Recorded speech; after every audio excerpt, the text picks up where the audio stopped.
Yesus dimuliakan di atas gunung, sebuah kisah berdasarkan Injil Kristus.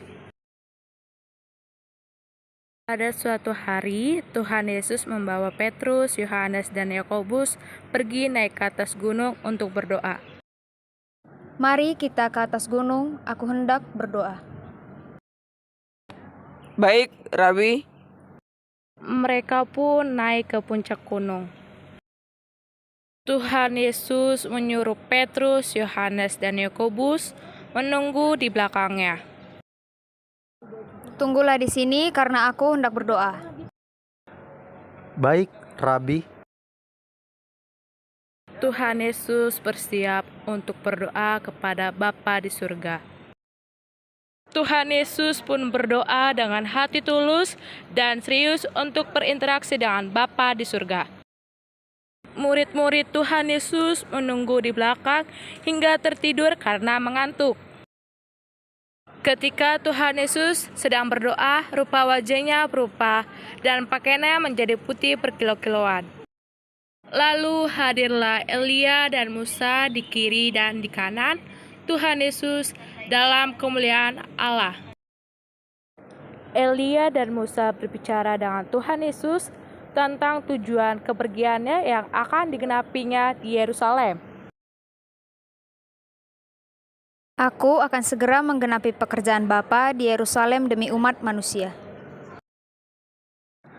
Petrus, Yakobus, dan Yohanes terbangun dan mereka melihat Yesus dalam kemuliaannya dan kedua orang yang berdiri di dekatnya itu. Gimana? Apa yang terjadi? Apa yang terjadi? Ketika murid Tuhan Yesus sangat terkejut dan bingung atas keajaiban yang mereka lihat di depan mata mereka. Petrus bahkan sampai mengatakan sesuatu yang ia sendiri tidak mengerti. Guru, betapa bahagianya kami berada di tempat ini. Baiklah, kami dirikan sekarang 3 kemah. 1 untuk engkau, 1 untuk Musa, dan 1 untuk Elia. Lalu terdengarlah suara dari dalam awan itu. Inilah anakku yang kupilih. Dengarkanlah dia. Setelah itu, nampaklah Tuhan Yesus tinggal seorang diri, tidak lagi bersama Elia dan Musa. Lalu, atas perintah Tuhan Yesus, murid-murid itu merahasiakannya, dan pada masa itu mereka tidak menceritakan kepada siapapun apa yang telah mereka lihat itu.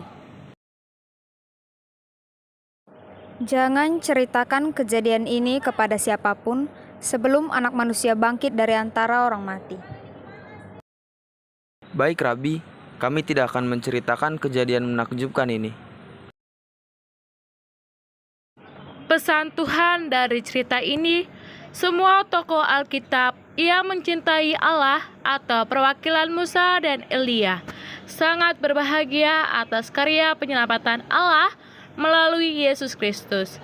Jadi, mari kerjakan keselamatan ini dengan hidup sesuai pikiran dan perasaan Tuhan Yesus.